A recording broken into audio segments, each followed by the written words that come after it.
Баршаңызға қайырлы күн достар.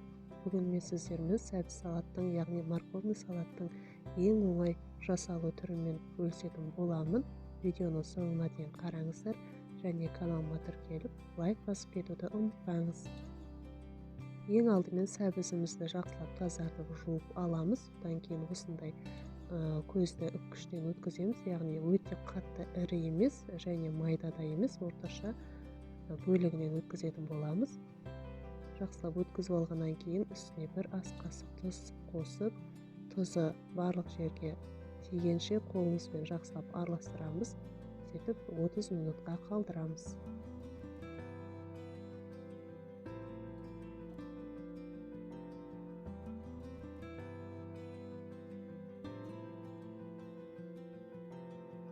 Отыз минут өткеннен кейін осылай түбінде азғынтай сәбіздің өзінің суы шығады.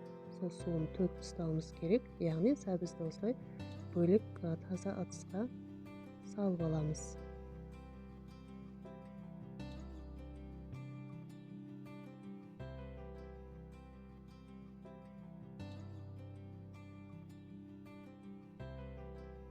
Сәбізімізді осылай таза ыдысқа саламыз да, енді ары қарай қоспаларын қосатын боламыз.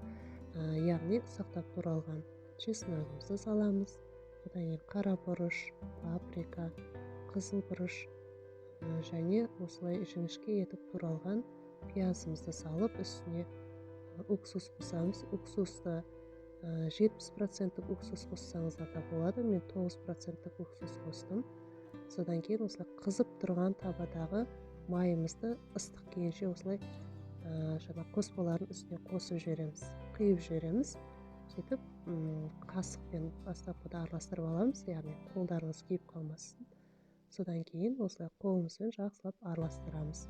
Жақсылап араластырып болғаннан кейін 2 сағатқа холодильникке қойып, содан кейін барып ұсынсаңыздар, дәмі өте әдемі, ерекше болып шығады.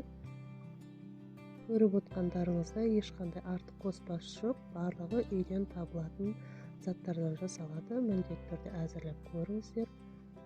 Барлықтарыңызға ас болсын.